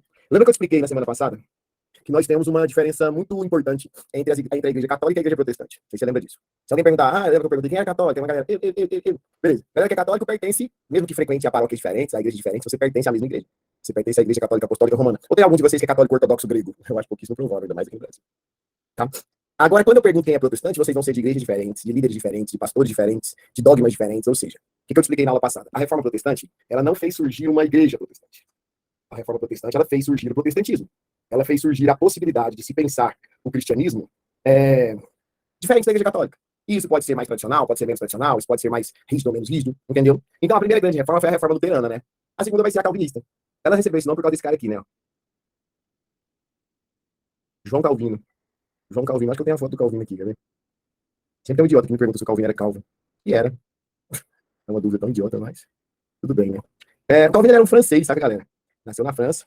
E na França ele teve contato com as ideias do Lutero, com as obras luteranas, na verdade. Lutero escreveu as 95 teses, não é isso? Depois o Lutero traduziu o Novo Testamento, acho que eu não tenho Calvino aqui, não. E as obras de Lutero rapidamente foram disseminadas, né? E isso começou a fazer com que outras pessoas fora tivessem contato com as ideias luteranas. E aí, o Calvino, como eu falei, que nasceu na França, Calvino era professor, saca?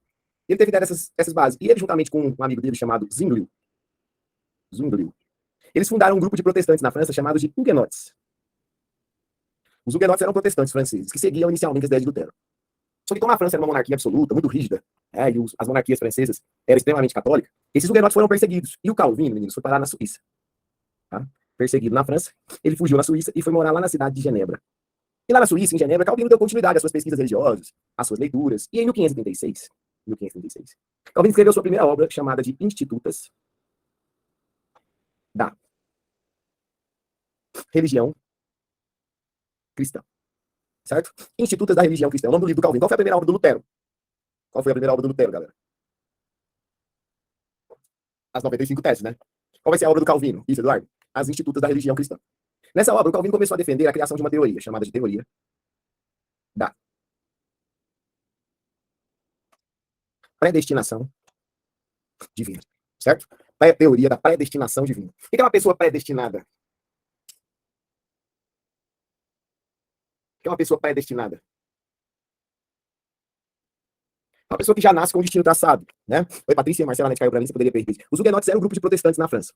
Tá? O Calvino com esse cara aí, o Zwinglio, eles criaram esse primeiro grupo de protestantes, que eram grupos que seguiam inicialmente as ideias do Lutero, tá? E eles foram perseguidos e expulsos da França pela monarquia francesa. Ok? Certo? Então, pro Calvino, nós nascemos predestinados.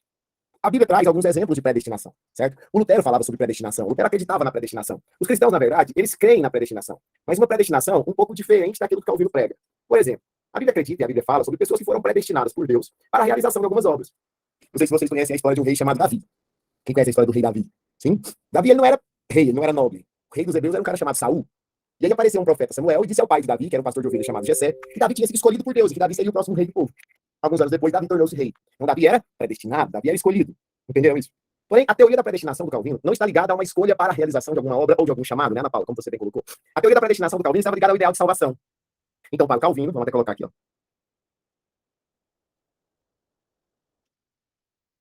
Para o Calvino, a ideia da salvação está ligada a uma escolha, não sua, mas de Deus. Entendeu? Se eu virar para vocês e falar assim, gente, alguém aqui na aula quer aceitar Jesus? Alguém aqui na aula quer fazer uma oração, confessando a Cristo como Senhor e Salvador da sua vida? E alguém vai mandar, eu. Falo, então repete essa oração comigo. Aí você vai e repete. Isso é luterano. Entendeu? Isso que eu dei o exemplo é uma ideia luterana. É a igreja luterana que prega a salvação pela fé. Você crê naquilo e você decide. Entendeu? É o livre-arbítrio, você quer. Já o calvinismo, não. Se eu estivesse aqui fazendo uma pregação calvinista, eu falar, olha, gente, é o seguinte, alguns aqui nasceram escolhidos por Deus, alguns nasceram predestinados. Agora, o que nós precisamos entender? Qual é o grande problema do cristianismo? O cristianismo é uma perspectiva religiosa dualista. O que é dualismo? Deus, diabo, céu, inferno, bem e mal. Não tem outro rumo, não tem outro caminho. Então, vamos lá. Se você for predestinado por Deus, se você for predestinado ao céu, lindo. Agora, se você não for, você é de quem? Você foi predestinado por quem? Você está predestinado aonde? Hein? Pensa comigo. Ao inferno. E é justamente aí que a galera começa a se perder e falar assim, peraí, professor, como é que eu vou saber para onde eu vou? Né? Porque imagina se eu chego em você e falo isso, Ana Paula. Ó, galera, alguns aqui são predestinados ao céu, outros são predestinados ao inferno. Qual vai ser sua dúvida? Hein, correspondente de procuradoria? Qual vai ser sua dúvida? Quem é o correspondente de procuradoria? Tá amarrado. É o irmão? Pra onde eu vou, né, cara? Pra onde eu vou? De quem me escolheu. Porque vamos imaginar assim, se você tem consciência de que desde que você nasceu, Deus te escolheu para salvação. Você fala, oh Deus, obrigado, pai, nossa, amém, massa. Agora, se você não tem, se você acaba depois de um tempo tendo a certeza que você não é escolhido de Deus, que você foi predestinado ao inferno, eu mesmo ia tocar o terror, né, filho? Eu nasci escolhido pelo cão mesmo, que é um peito pra quem tá cagado. Não, foda-se. Então, assim, as pessoas pressionaram o Calvino pra elas terem uma resposta, tipo, né, não? Se eu sei, eu ia falar, então tá, né, já que é o Satanás que me escolheu, então vambora, vou meter o louco. E pronto. E aí, então, vamos imaginar o seguinte, a galera queria um sinal, Calvino, como eu vou saber se eu fui escolhido por Deus ou não? E aí o Calvino, nesse momento, deixa a Bíblia de lado. Porque na Bíblia, queridos irmãos, existem alguns versículos que falam sobre predestinação. Existe um texto bíblico que fala assim, que não fomos nós que escolhemos a Deus, mas Deus que escolheu a nós. Existe um outro texto na Bíblia que fala que nós fomos escolhidos desde o ventre da nossa mãe. Então, esses pequenos textos isolados, eles acabam servindo como base para que alguns teólogos possam afirmar sobre a ideia da predestinação. Entendeu? Ah, não fomos nós que escolhemos a Deus, mas Deus que escolheu a nós. Então, tipo, a escolha não é minha, então a escolha é de Deus. Então, se Deus me escolheu, eu sou predestinado. Entende isso? E qual seria esse sinal? Aí o Calvino já foi extremamente esperto. A prosperidade pelo trabalho. Entendeu? A prosperidade pelo trabalho. O que seria essa prosperidade pelo trabalho, meninos? Hein? Seria se você trabalhar, certo? E através do seu trabalho você prosperar, você lucrar, entendeu? Você enriquecer. Isso é um sinal de escolha divina. Ah, eu nasci herdeiro. Não, isso não é um sinal de prosperidade, calvinista. Ah, eu sou pobre pra caralho. Fudeu. Além de ser pobre, vai pro inferno. Então, Calvino, ele utiliza de um princípio interessante, até porque o Calvino, meninos, ele tinha uma clara intenção. Qual era a clara intenção do Calvino? Atrair o apoio da burguesia.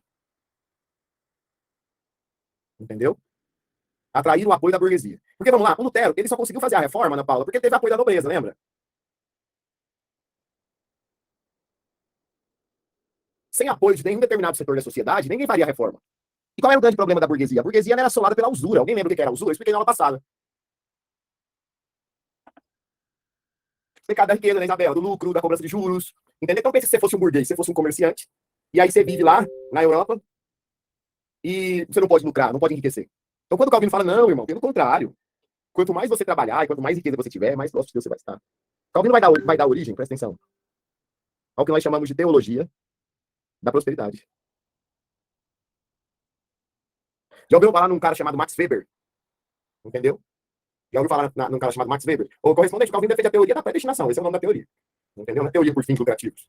É uma teoria de predestinação onde o sinal da salvação é a prosperidade pelo trabalho. Então esse é o sinal. Se você, através do seu trabalho, você prospera, entendeu? Você está sendo abençoado. Isso é um sinal dessa escolha. Certo? O Weber ele escreve um livro chamado A Ética Protestante e o Espírito do Capitalismo. E é justamente a partir da perspectiva calvinista que se desenha. Porque o protestantismo calvinista ele vai ajudar a impulsionar o capitalismo. Tanto é que no século XVI e no século XVII, que são os séculos das reformas, o calvinismo se expandiu muito mais do que o luteranismo. O calvinismo chegou a outros países. E ele começou a se organizar como base para outras igrejas. Como, por exemplo, vamos lá, na Suíça, era chamada de igreja calvinista, ou igreja reformada. Tá? Na França, posteriormente, surgem novamente os huguenotes, que era aquela primeira ideia calvinista, depois que eles foram perseguidos, e a França, depois do enfraquecimento da igreja católica, tem a igreja huguenote. Na Inglaterra, vão surgir os puritanos. A igreja puritana vai ser a igreja calvinista na Inglaterra. E na Escócia, e posterior na Holanda, nós vamos ter os presbiterianos. Quem que tá dando a parte de Brasil para vocês? Hein? Quem tá dando a parte do Brasil, Alexandre? Não sei se ele comentou sobre as invasões holandesas com Maurício de Nassau, vocês já falaram sobre isso. Com os holandeses no Brasil, uma das principais transformações, dos principais legados dos holandeses aqui no Brasil, foi a entrada da igreja protestante. Os holandeses fundaram, na época do Brasil holandês, a primeira igreja presbiteriana no Brasil. Entendeu? E qual que é a vantagem para o calvinismo, onde quer que ele se instale? Hein? Qual que é a vantagem do calvinismo em qualquer lugar que ele se instale? Fala para mim. Ele estimula o desenvolvimento econômico. Para pensar na economia desses países que eu acabei de citar. Né? Até hoje, quem tem muito dinheiro coloca nos bancos da onde, gente? Da Suíça. Ah, Marcelo, então você está falando que tipo, a base religiosa do país interfere na economia dele? Eu estou te afirmando isso. Entendeu? Você pega, por exemplo, os Estados Unidos. Os Estados Unidos é uma colonização de que país? Inglaterra. E os ingleses começaram a ir para a América a partir de perseguições religiosas, eram os puritanos perseguidos. E eles fundaram as igrejas puritanas lá. Olha a economia. Já o Brasil teve uma colonização o quê? Católica, jesuítica. Olha a economia. Porque a igreja católica em nenhum momento ela estimula esse lucro, essa busca pela riqueza. Já o calvinismo, sim. Entenderam isso? Tranquilo até aqui? Hã? O calvinismo é bem tranquilo. Né? Bem de boa mesmo. Agora, mais tranquilo ainda, deixa eu só ver como é que eu abaixei, como é que é uma setinha. É trabalhar a perspectiva do anglicanismo. Peraí, gente, só um minutinho.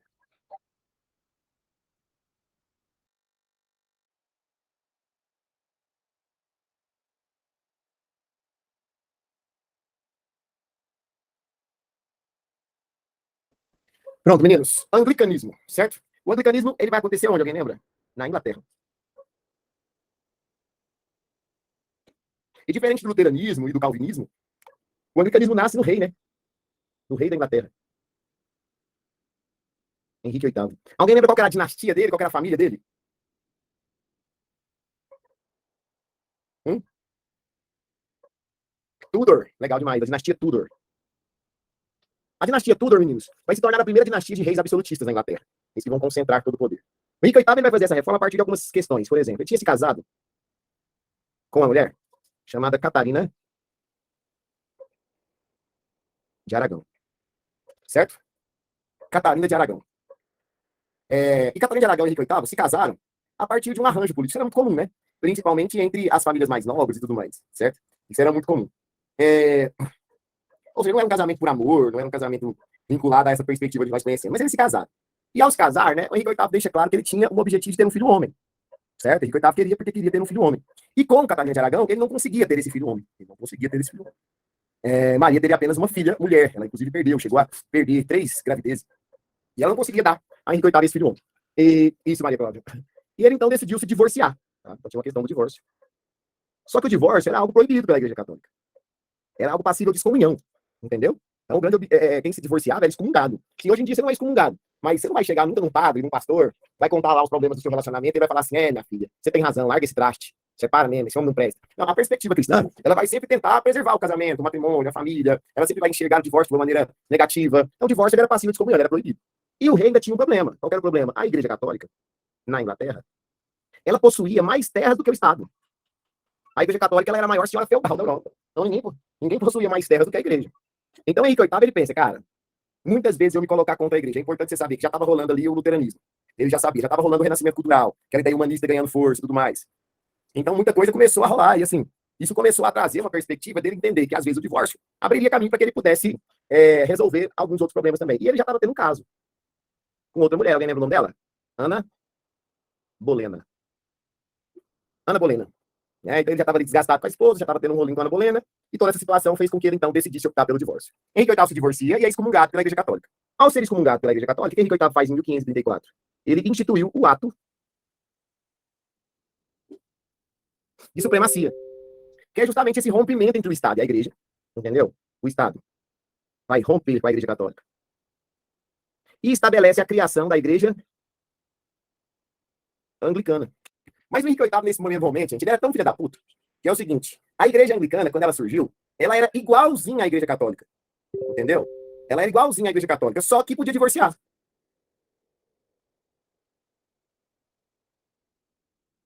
Olha que legal. Só que podia divorciar. E aí alguém falou aí, ninguém aproveitou mais dessa lei do divórcio do que o rei, né? Ele largou da Catarina, casou com a Ana Bolena, e depois ele se casou mais 6 vezes. Oi, Isadora? Travou o seu aí, filho?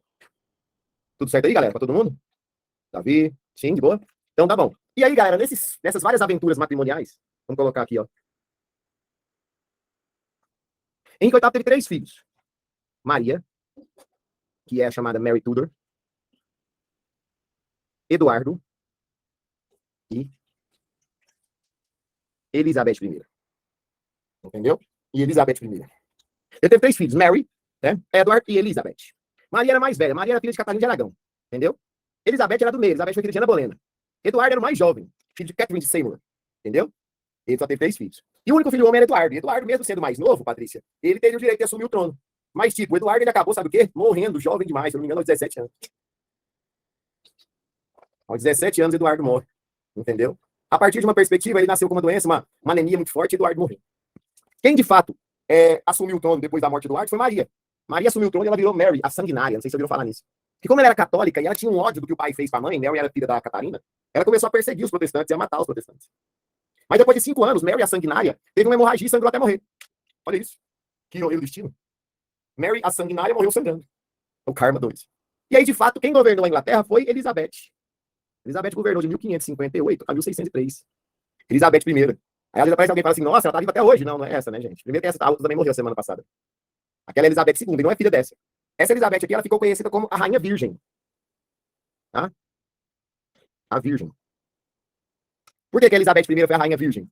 Porque ela não se casou e não teve filho. Se ela realmente morreu virgem, aí é outra história, né? Se ela realmente morreu virgem, eu como historiador, não tenho registros historiográficos para te provar. Mas isso também não é o que interessa, né, cara? Não vai cair nenhuma questão falando, sobre a vida sexual da Rainha Elizabeth, julgue. Não, não é isso que vai ser relevante. Entendeu? Tá? E aí, então, Elizabeth a Virgem. Quando Elizabeth morreu, em 1603, tá? Com a morte de Elizabeth, primeira, nós tivemos o fim da dinastia Tudor. A Elizabeth, galera, ela tinha fundado na Inglaterra a igreja puritana. Lembra aqui, ó, em Calvinismo? Que eu expliquei para vocês aqui, ó. Ó. Puritanos. Quem fundou a igreja puritana na Inglaterra foi a Elizabeth. Até porque ela entendia que o calvinismo seria uma maneira religiosa de impulsionar que tipo de atividade? Hein? O calvinismo seria uma perspectiva religiosa para impulsionar que tipo de atividade? Econômica. Muito bom. Certo? Evidentemente, galera, a igreja católica ela não ia ficar parada olhando para aquilo e pensando, ó, Deus, fudeu. Não. Rolou o quê? A contra...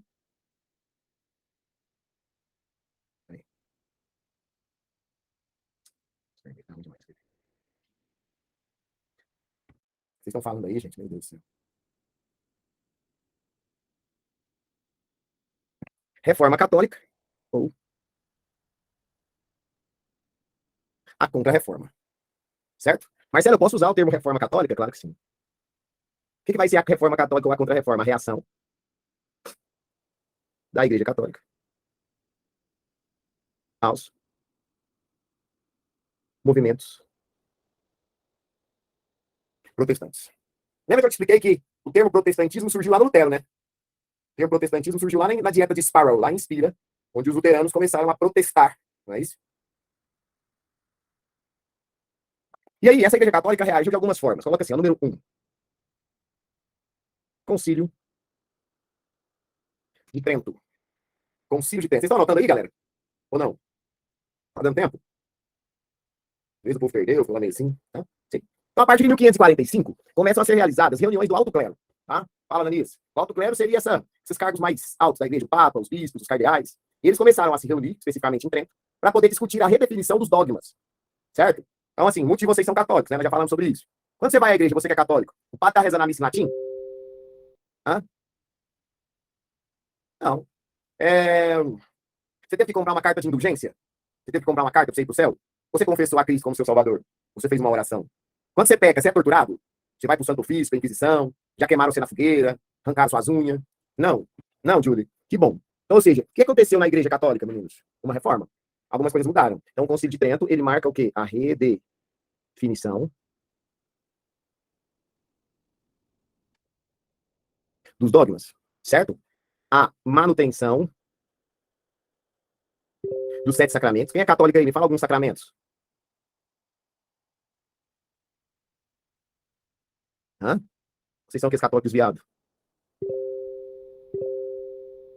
Crisma, né? O povo falou batismo, casamento. Não, castidade não.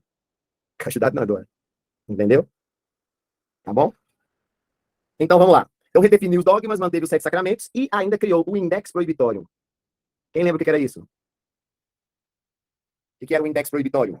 Uma lista de livros proibidos, certo? Só um minutinho, gente.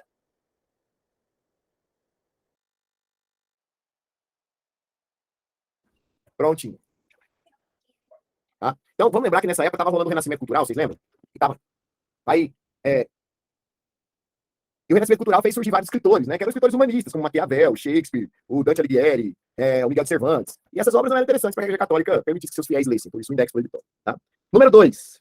A criação da Companhia, a CIA, de Jesus, que era uma ordem de padres jesuítas.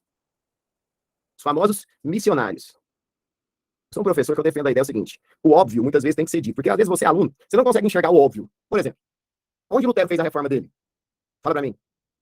Onde Lutero fez a reforma dele? Onde, gente? Gente, puta que pariu, Roma, misericórdia. Onde Lutero fez a reforma dele? Na Alemanha, né? No Sacro Império Romano Germânico. Isso. Onde o Calvino fez a reforma dele?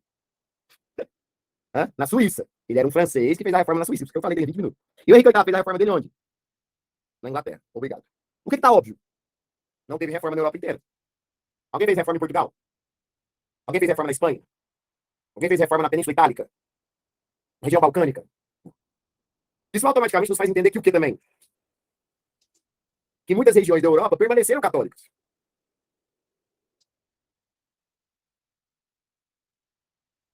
Entendeu? E essas regiões que permaneceram católicas, elas vão dar à Igreja Católica, né, obviamente, o poder de reação. Aí às vezes você pensa, mas Marcelo, eles mesmo descobrindo tudo que a Igreja Católica fez, mentiu para eles, continuaram sendo católicos? Sim, até porque a Igreja Católica não ficou parada. Acabei de falar que a reação aqui ao Concílio de Trento começou em 1545. Então vamos pensar o seguinte, galera. O que esses dois países aqui, ó, Portugal e Espanha, estavam fazendo da vida nessa época? O que Portugal e Espanha estavam fazendo da vida nessa época? Colonizar na América, muito bom. Grandes navegações. Portugal e Espanha, tornaram-se protestantes ou permaneceram católicos? Católicos. Então o que eles começaram a trazer para cá? Hein? Os jesuítas. Não sei se você lembra, mas quando os primeiros navegadores chegaram aqui ao Brasil, o que eles fizeram? Desceram na praia, enfiaram uma cruz e rezaram uma missa, não foi? Aí lá no governo geral, com o Tomé de Souza, eles começaram a trazer para cá o Anchieta, o Loyola, Manuel da Nóbrega, e começaram o processo de catequização. Entende? Então, claramente, a gente percebe essa influência das missões jesuíticas. Qual era o objetivo? A expansão da fé cristã. A gente pode falar que o objetivo da Contra-Reforma na Companhia de Jesus deu certo? Sim ou não? Foi algo bem sucedido? Sim, demais, cara. Quem de vocês é de alguma cidade do interior, assim? De alguma cidadezinha menor do interior? Alguém é de alguma cidadezinha? A Julie? Quem mais? Patrícia, Gustavo, Eduarda, Yuri. Eu tenho certeza que, independente de onde você é, a sua cidade, o centro dela é a Praça da Igreja. Ou não? Né? Então, se você for parar para pensar, o Brasil é um país construído ao redor das igrejas católicas. Quem mais colonizou, quem mais povoou, quem mais desbravou o território foi a igreja, foram os jesuítas. Certo? Entenderam? E o ponto 3 e último. A reativação do Santo Ofício. Inquisição mantida nos países católicos. Então, nos países católicos vão ser predominantemente quem? Portugal, Espanha. Lembra que não existiu o país Itália, mas já existia a Península Itálica. É igual o Sacro Império e a Alemanha. Certo? Beleza, galera? Tranquilos? Sim ou não? Posso passar? Posso? Aí, galera, o que eu preciso que vocês entendam, né? Um dos reformadores que nós falamos foi o Henrique VIII, que era rei da onde? Da Inglaterra. E lembra que eu te falei que com o Henrique VIII, qual que era a dinastia dele? A dinastia Tudor. O rei na Inglaterra, ele se torna, peraí só um minuto, chefe do Estado e também chefe da igreja. Ou seja, o rei passa a se tornar absolutista. O que é uma monarquia absolutista, meninos?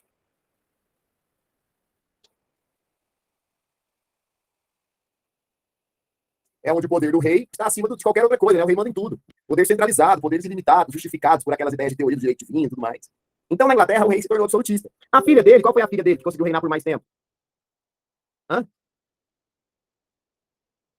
A Elizabeth I, a Virgem, foi o maior símbolo do absolutismo na Inglaterra. O que foi o Luís XIV para a França, já ouviram falar do Luís XIV? O rei Sol, que do Estado sou eu. Vocês sabiam que a rainha Elizabeth II, né, que faleceu aí alguns dias atrás, ela só não conseguiu se tornar a rainha, a monarca, né, com mais tempo na história do trono, por causa do Luís XIV? Ela perdeu por 2 anos. O Luís XIV conseguiu ser rei por 72 anos. A Elizabeth conseguiu por 70. Tá? Mas o Luís XIV subiu muito jovem, acho que tinha 13 ou 14 anos. A Elizabeth com 19 para 20. Tá? Elizabeth foi o maior símbolo do absolutismo inglês. Mas como eu te falei, em 1603, nós tivemos o fim dos Tudor. Por que a morte da rainha Elizabeth I, meninos, pôs fim à dinastia dos Tudor?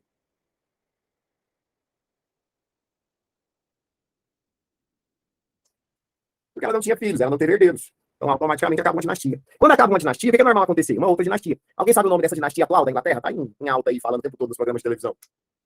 O Windsor. Boa, Ana Paula. Então, ó, era Tudor, e agora vai para qual dinastia? Alguém sabe qual dinastia vem depois da dinastia Tudor? Hã? Na Inglaterra? Ô, Vitória, os Stuart. Os Stuart. E nós vamos ter reis Stuart de 1603 a 1648. E depois nós vamos ter reis Stuart de 1660 a 1688. Certo? Essa dinastia Stuart, ela tinha alguma especificidade.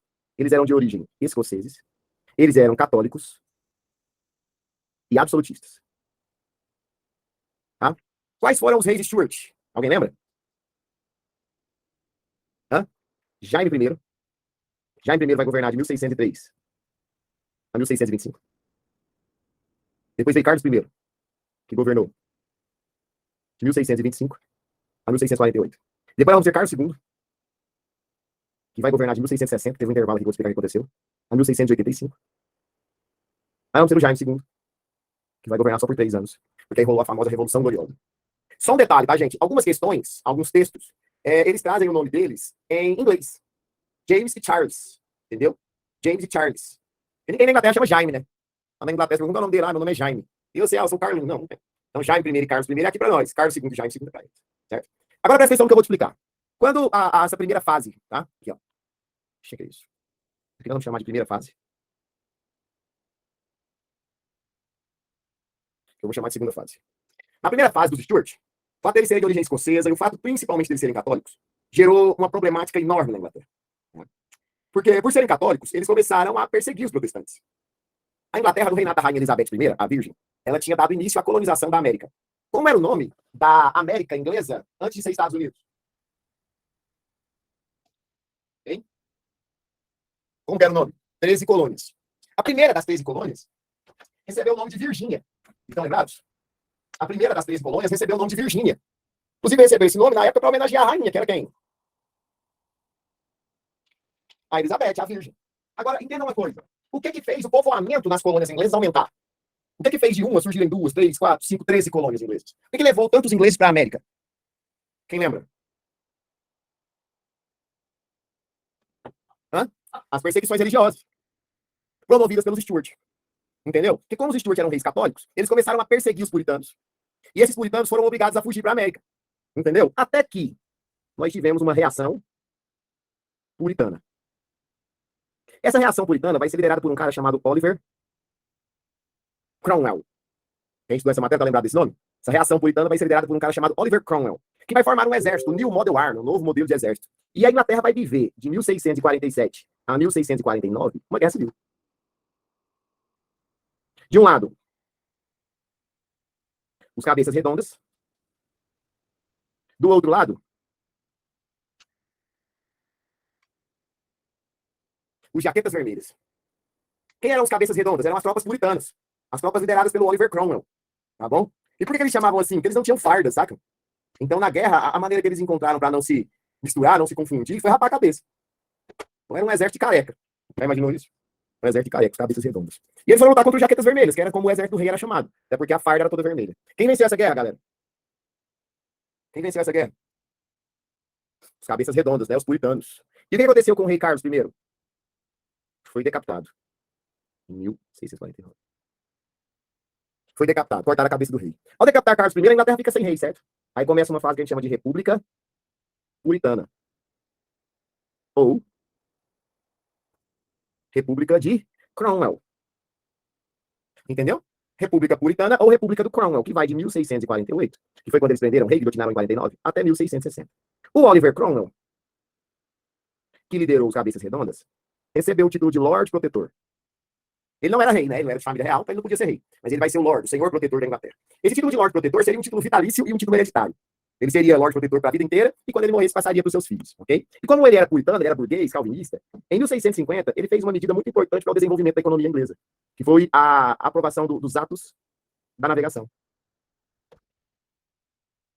A Inglaterra, meninos, nesse momento, já era um país que tinha um desenvolvimento muito grande de manufaturas têxteis. A Rainha Elizabeth, mais uma vez, a Elizabeth I, ela tinha sido muito famosa por instituir na Inglaterra, tanto ela quanto o pai dela, o Henrique VIII, as famosas leis dos cercamentos. O que eram as leis de cercamentos? O rei e a rainha, eles muitas vezes confiscavam terras, terras da igreja, terras comunais camponesas, cercavam essas terras para a criação de ovelhas. Qual você acha que era a intenção dessas monarquias em cercar essas terras para criar ovelhas?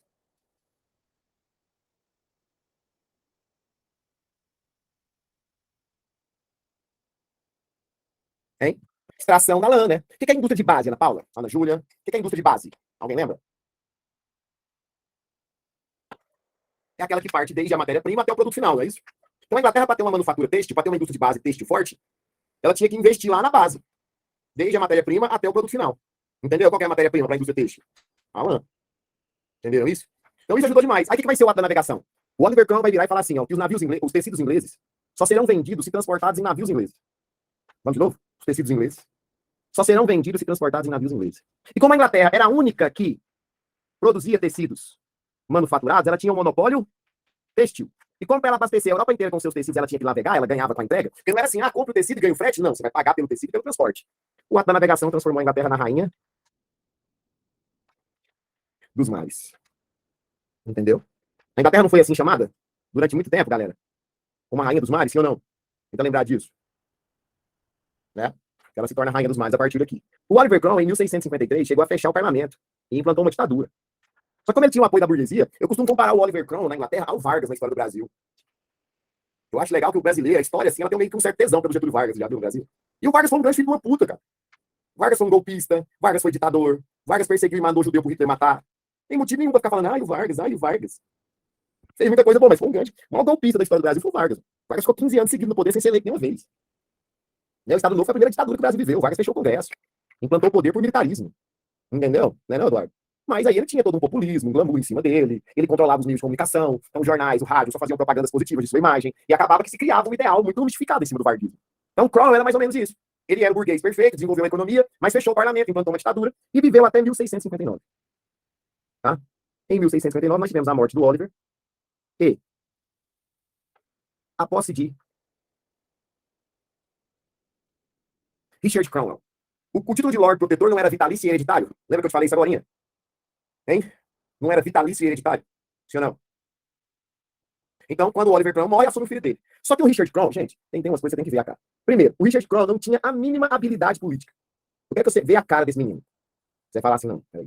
Porque tem umas pessoas que saem pra cara delas e falam assim, não, sem condições. Sem condições de governar, pelo amor de Deus. Tem... Sabe aquelas pessoas que tem cara de frouxo? Eu vou achar ele aqui. Esse aqui é o Casura, esse aqui é o Lutero. Cadê o Richard? Tinha salvo aqui. Olha o tanto de coisa que tem. Tiradentes, Dom Pedro. Deve ser. Aqui. Olha isso aqui. Não é não? Fala assim, a Inglaterra vai ser governada por um novo Lorde Protetor. Aí todo mundo espera ver. Quem é o cara? Aparece esse menino aqui. Hein? Parece aquele playboyzinho burguês que decide montar uma banda de rock, sabe? Aí canta as músicas do Luan Santana em rock, é mais ou menos isso aqui. Então, assim, o Richard Crow, cu de cachorro. Deus, é mais. A galera falou, não, sem condições dessa criança, com essa cara. Antigamente eu falava mais coisas quando eu analisava a cara do Richard Crow. Hoje em dia eu fico mais calado, eu tento, né, me conter. Para dar alguns adjetivos. Mas usa a sua imaginação, né? Ainda mais numa aula gravada, é melhor a gente preservar a imagem da gente. Mas é isso. Então ele assume o poder em 1659, olha só. 1660. Os puritanos derrubaram o Richard. Deu nem um ano de governo, foram 4 meses. Se você for pegar a data que ele assumiu, para quando ele foi deposto. Richard foi deposto. Aí pensaram, pessoal, vão ficar sem rei? Não. Eles foram lá na França, deixa eu subir aqui. Porque lá na França estava o Carlos II, olha a data do Carlos II agora. O Carlos II era filho do Carlos I. Ah, Marcelo, é óbvio, não, nem sempre é óbvio, tá, gente? O Carlos II era filho do Carlos I. E ele estava na França depois da Revolução, da Guerra Civil, né? Mataram o pai dele, guilhotinaram o pai dele, e ele pega e foge para a França. Aí foram lá atrás dele, falou, seu Carlos II, você quer voltar a ser rei da Inglaterra? Ele falou, eu não, vocês cortaram a cabeça do meu pai, vou lá para quê? Vocês cortaram a minha? Eles falaram, não, nós temos uma proposta para você. Nós temos um documento aqui, chamado Bill of Rights, que vai transformar a Inglaterra numa monarquia constitucional. Você vai ser o rei, você é o chefe de Estado, você é o chefe de governo, mas os seus poderes vão ser limitados pela Constituição. Aí perguntar para ele, qual a sua religião? Ele, não, sou protestante. Ele falou, perfeito. Vamos ter um rei protestante, um rei burguês, uma monarquia limitada. Tanto é que o Carlos II governou por 25 anos, governou até morrer. Quando o Carlos II morreu, aceitando as limitações, Marcelo, igualzinho a Inglaterra é hoje em dia? Não. Hoje é uma monarquia parlamentar, vamos entrar nisso agora. Quando o Carlos II morre em 1685, o irmão dele assume o trono, o Jaime. Aí olha só o tempo de governo do Jaime, 3 anos. O que o Jaime vai fazer, gente? O Jaime II ele vai tentar restaurar o absolutismo. Tá? Então puxa uma setinha aqui, ó. O Jaime II ele vai tentar restaurar o absolutismo. E foi o que matou o pai dele. E é aí que os ingleses vão falar assim, não, cara, de novo, essa mesma história. Só que os ingleses não queriam que a Inglaterra vivesse novamente uma guerra civil. Porque gera muito sangue, muitas mortes, muitos prejuízos. E eles decidiram dessa vez optar por uma revolução sem guerra. Uma revolução sem sangue. Uma revolução que menos gloriosa. Certo? Uma revolução gloriosa. Já em segundo tinha uma filha, chamada Maria. Tá? Mary. Mary Stuart agora. Ela lá em cima que nós falamos é a Mary Tudor. Agora a Mary Stuart. E a Mary Stuart era casada com um nobre holandês chamado Guilherme de Orange. Guilherme de Laranja. E os ingleses ofereceram a Mary o Bill of Rights, a Declaração de Direitos. Só que dessa vez, a Revolução Gloriosa propõe a Mary a criação de uma monarquia parlamentar.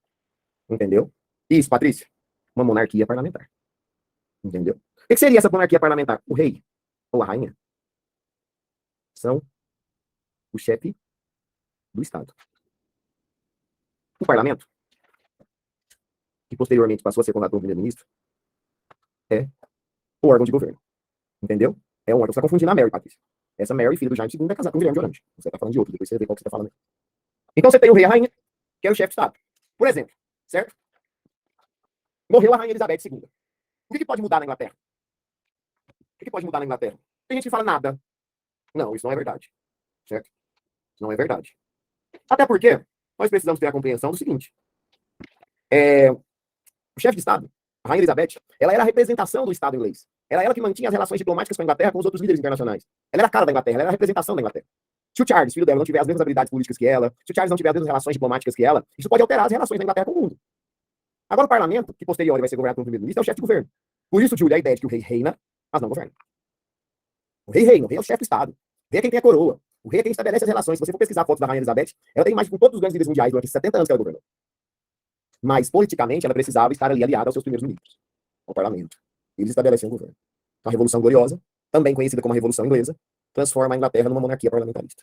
Uma monarquia que, desde 1688, se estabeleceu e é dentro desse modelo até hoje. Nós estamos vivendo aí um momento raro, né? A nossa geração praticamente não viveu essa transição de governo inglês, né? Havia 70 anos que isso não acontecia. E agora, agora nós temos essa concepção. Entendeu isso? Tá? Professor, essa monarquia parlamentar do Carlos II foi o quê? Monarquia constitucional, Giovana. Monarquia constitucional é quando o rei é o chefe de Estado e governo, mas ele tem poderes limitados pela Constituição. Entendeu? Como se fosse um presidente. Ele é o chefe de governo, mas ele não pode fazer o que quer. Entenderam, meninos? Na próxima aula a gente vai falar de primeira revolução industrial. Então, se você está estudando a matéria antes, a gente continua na linha inglesa e fala sobre a primeira revolução industrial, que é uma matéria muito cobrada, e depois a gente vai para a parte francesa da história de iluminismo e revolução francesa. Ok? Certinho? É isso. Beijo para vocês, obrigado por mais uma aula. É nóis, estudem, façam os exercícios, qualquer coisa, a gente vai se falando. Falou, Zadora, falou, Julie, tchau, Brenda. Valeu. Tem sim, Letícia. De onde você quer, querido? Alô, Ananias. De que parte, Letícia? Vou reduzir mais. Não, você quer lá atrás, lá do outro papel. Aqui, ó. Alô, meninos, beijo pra vocês.